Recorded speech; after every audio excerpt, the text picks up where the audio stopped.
Time now for an in-depth look at the market news this afternoon, and for that I'm joined on the line by Mr. Daniel Yu, Global Strategist at Yuanta Securities. Mr. Yu, good afternoon. Thank you as always for coming on. Thank you for having me. Well, stocks on Wall Street closed lower again overnight ahead of the U.S. jobs report, significantly lower on the Dow, more than 1%, less of a decline on the Nasdaq at about 0.7%. What's the story in the global markets in this turnaround from the recent rally? Yes, if you look at the regular trading day of Thursday, the Dow fell about 1.15%, S&P 500 dropped 1.02%, tech-heavy Nasdaq fell about 0.7%. It seems that all S&P 500 sectors finished lower except the energy sector because of the higher oil prices. If you look at a lot of the news coming out, still the policymakers are continuing to mention that they will not become dovish at the current point in time, and that's probably right, given the fact that the level of the inflation numbers are still very high, and that the Fed rate is at 3%, and that needs to be raised to probably more than 3%. We think that the more normalized level will be 3.5 to 3.75%. So clearly, until the November 2nd of the FOMC next meeting, we think that the policymakers will continue to suggest that they will continue to be very hawkish in terms of raising interest rate. But if you look at a lot of the numbers are coming out, it seems that the economy is definitely slowing down. We saw that the U.S.-based companies announcing plans to cut almost 30,000 jobs from their payrolls in September of this year, which is the highest in the 3 months. And in terms of the hiring is also slowing down, and they're downsizing the events in terms of the new hiring.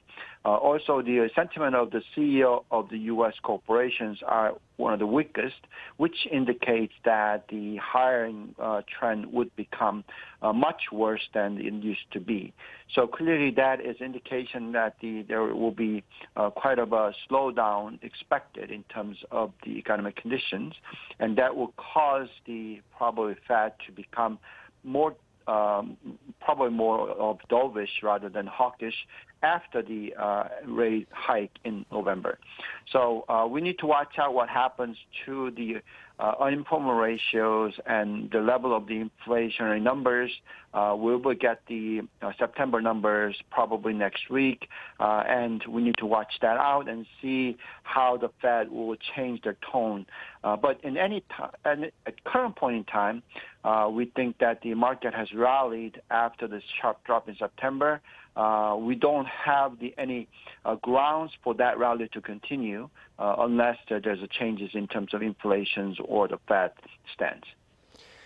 Right. Well, Korean stocks today started out lower, then were up, then down again. Those gains by midday were gone by the end of the session. Some buying by retail investors, but among the big names, a decline for shares of Kakao of around 7%. Tell us about the domestic market.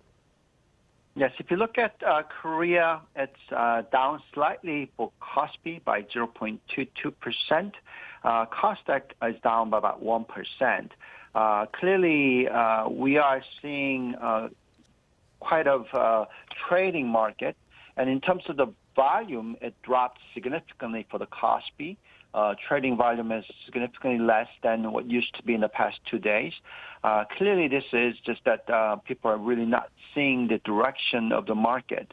Yes, we know that the market is extremely cheap at 2,200 level of Kospi, which is well below 0.9 times book value, which is the cheapest level since 2008 crisis.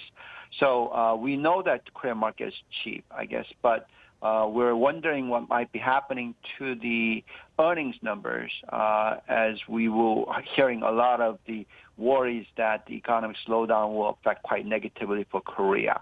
But if you look at the foreign investors' activities, we are seeing foreigners net buying about 100 billion won of Kospi, and also buying about 244 billion won worth of futures market. As for the valuation heavy Nasdaq, they're selling about 135 billion won worth.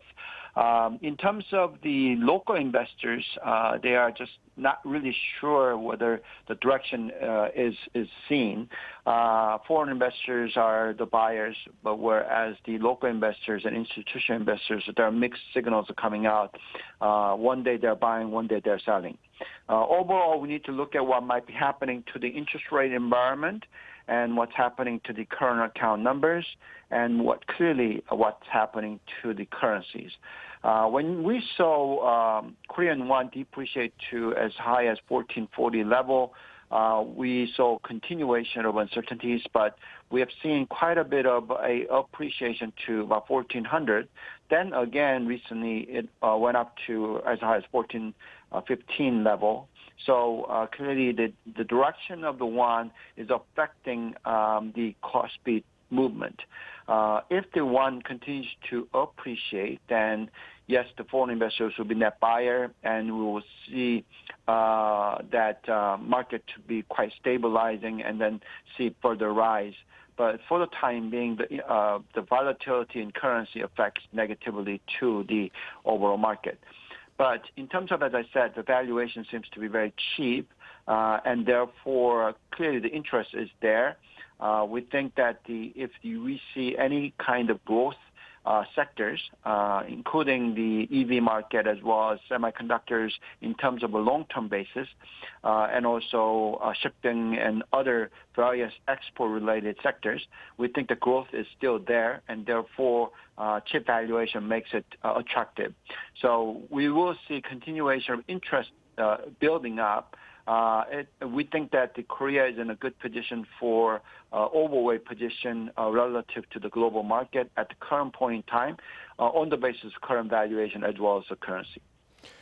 Right. Well, you mentioned the potentially slowing economy globally and its impact, outsized impact on Korea. And we see Samsung, its earnings for the third quarter, estimating a decline in operating profit of around 32% compared to a year ago. LG, on the other hand, doing okay.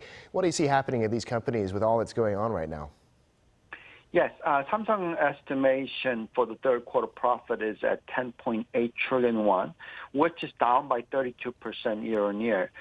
Clearly, the memory chip business conditions has been worsened quite significantly. We had seen order cancellation happening, quite a bit of significant slowdown that we are seeing in terms of the memory market. Of course, other areas such as smartphones and televisions, consumer demand side also is coming in a bit of a disappointment. But nevertheless, share price today of Samsung Electronics really did not do much. It's down slightly by 0.18%, despite such a weak number estimation. What that means is that the market already have expected this kind of significant slowdown. Market already expects quite a bit of a global economic slowdown or even recession. So all that, quite a bit of that is already priced in, and therefore we need to see what's happening to the overall sales number. And we think that the consolidated sales number is expected to be reasonably okay, meaning that year-on-year growth rate is not going to turn to negative territories for Korea. For next year's the GDP growth rate, we're looking at around 2.2% plus. If that's the case, then the overall sales growth rate will be probably positive territories, which means that, yes, the earnings are going to be quite, estimations will be going down, but a lot of that is already priced in, and therefore, if the sales numbers remain intact, then we think that the market will be in good position to rise probably over the next 1 year period of time. But of course, for the time being, the volatility is still there. That volatility is not just for Korea, but is for U.S. market as well as the European market as well. I think that currency movement is very important. Currency needs to stabilize before the markets to recover. Got it. All right, Mr. Yu, we'll have to leave it there for today. Thank you as always for coming on the program. We appreciate your insights. Have a great weekend. Thank you. You too.